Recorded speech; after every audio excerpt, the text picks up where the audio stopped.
Well, good day, everybody, and welcome. It is a hot, humid, scorching Tennessee day here in Goodletsville, Tennessee, and I'm at the Forest Lawn Memorial Gardens here in Goodletsville, and we're going to visit a few famous graves today and just talk briefly about their lives. And just kind of pay our respects to these country music legends. So, here we go.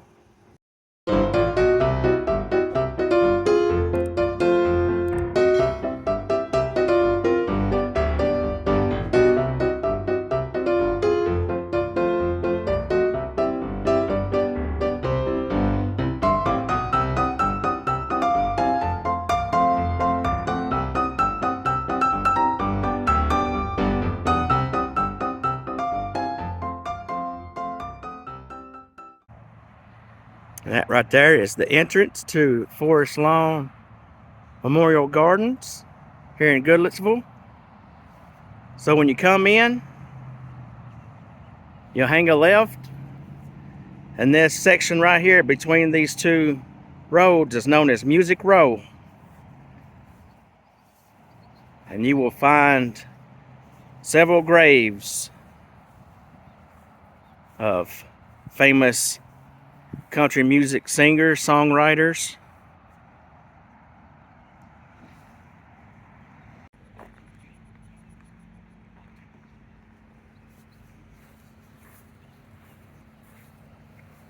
And that grave right there with the flowers is Stringbean and his wife.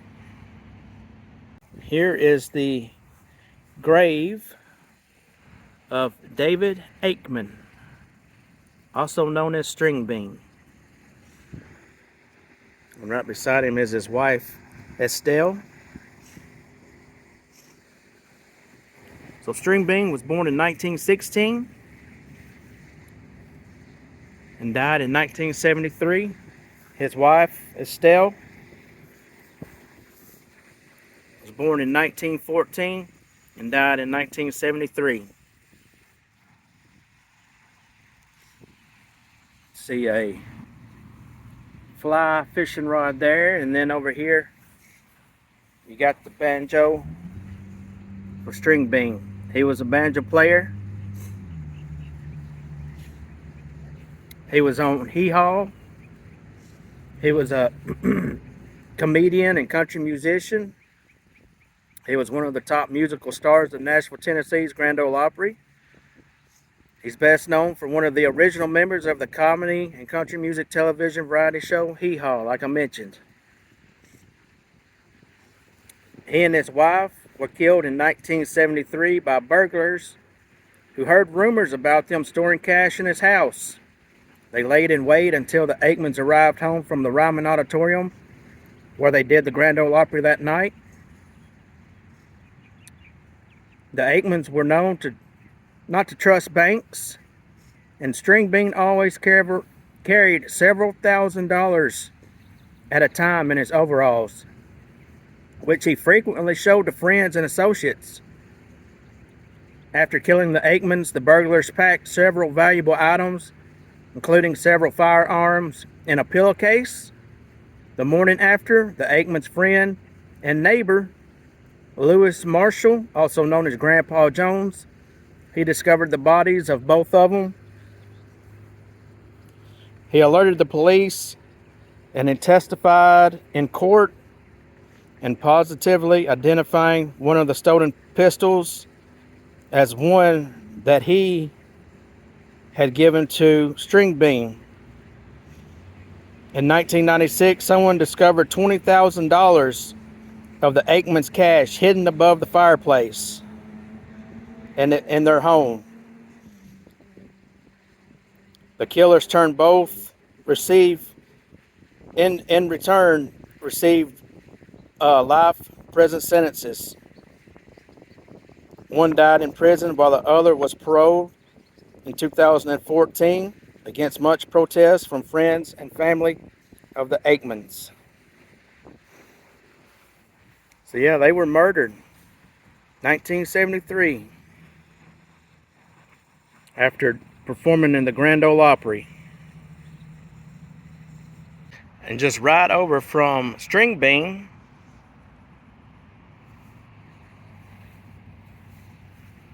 is Hawkshaw Hawkins, born in 1923, passed away 1963. That name sounds familiar. He died in the plane crash March 5th, 1963, that also killed Patsy Cline, Cowboy Copus, and the pilot, who was also Patsy Cline's manager. I can't remember his name. I remember his last name was Hughes. Remember that. But he's also the husband of Jean Shepard, who I will put in a video right here of her grave. And she is buried at Memorial Gardens, Hendersonville Memorial Gardens, I'm sorry. And then he's buried here in Forest Lawn, Goodletsville. So here's the grave of Jean Shepard.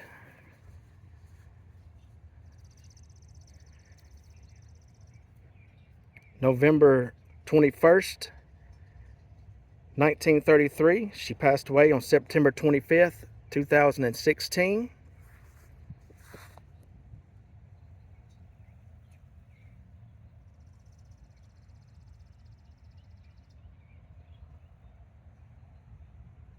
She was a member of the Country Music Hall of Fame, first female in country music to sell 1 million records.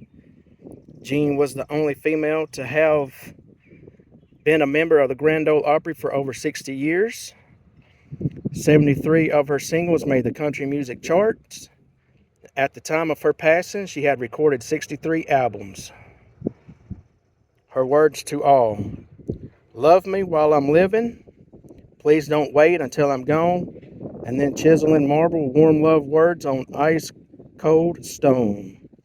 I told you I was sick. Jean Shepard. Now, she was the wife of Hawkshaw Hawkins, who passed away in the plane crash that Patsy Cline died in.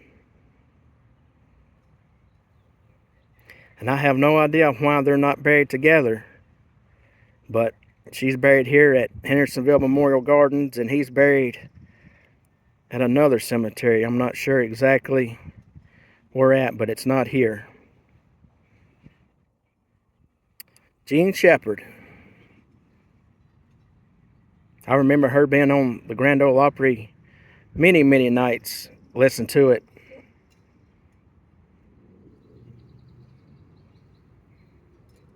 And if you come across the road from the Music Row section, you'll find the graves of Bashful brother Oswald and his wife. He was born December 26, 1911. Passed away October 17th, 2002. He was a musician, born Beecher Ray Kirby. He was a dobro, guitar, and banjo player, best known as Bashful brother Beecher. In 1934, taking the stage name of Pete Kirby, he joined Roy Acuff's Crazy Tennesseans, which became the Smoky Mountain Boys. And in 1939, the Smoky Mountain Boys joined the cast of the Grand Ole Opry, and until Acuff's death in 1992, he remained a member of the band. During the course of his career, he also was a solo artist and a session musician, recording with artists Jerry Douglas, Gene Wooten, Josh Graves, and the Nitty Gritty Dirt Band. In his honor, the Gibson Guitar Corporation created a Brother Oswald Signature Series dobro guitar in 1995. He passed away at age 90 due to natural causes. You got a shadow there with the flyers there, but B.R. Pete Kirby, Bashful brother Oswald. He was a Mason. Says he was a loving husband, father, and a Masonic member. And then right beside him, like I mentioned, is his wife, Unetta O. Kirby.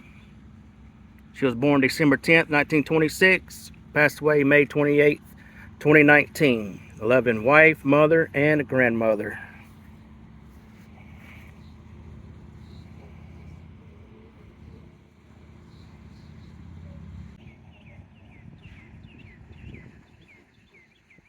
This is a big cemetery here at Forest Lawn, Goodletsville.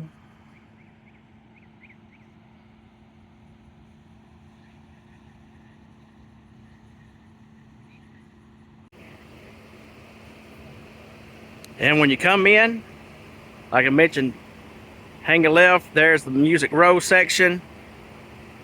This right here is the Masonic Garden right beside it. Come on up, right beside the road on the left, you'll find the resting place of Lloyd Copus, also known as Cowboy Copus. Born in 1913, died in 1963. He was a country musician. He was an American country singer who reached stardom during his career from the 1940s until his death in 1963. He was born in a skilled musical family, and he was always called Cowboy. He learned to play the guitar and fiddle at an early age and began singing by age 10. He started performing on the radio as a teenager. See, he received national recognition after replacing Eddie Arnold, who started a solo career as the vocalist in the Pee Wee King Band and started performing on the Grand Ole Opry. He recorded numerous country ballads and honky-tonk songs from the late 1940s through the early 1960s, which included Signed, Sealed, and Delivered and Breeze. And in 1947, Tennessee Moon, and in 1948, the Tennessee Waltz. His 1952 single, "'Tis Sweet to Be Remembered," reached number 8 on the country Billboard chart.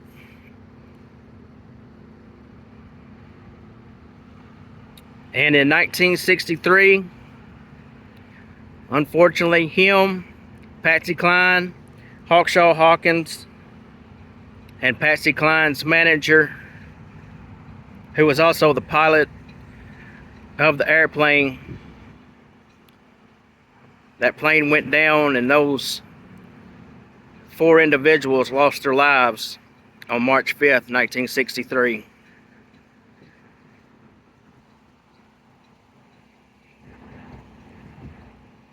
So there he is, Cowboy Copus.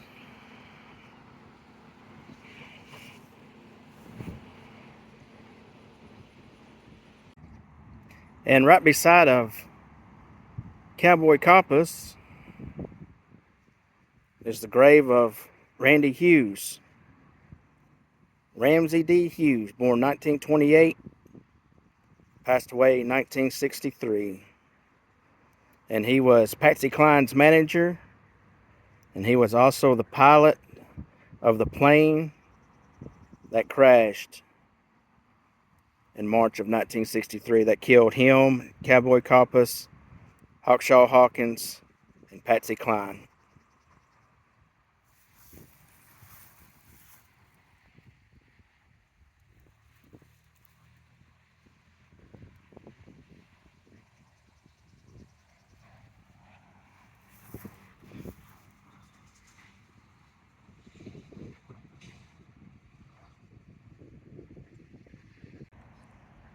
This is a nice, big, peaceful cemetery. Even though it is on a busy road here, you do hear a lot of traffic and everything, but still it is pretty nice, pretty peaceful. You got the fountain there.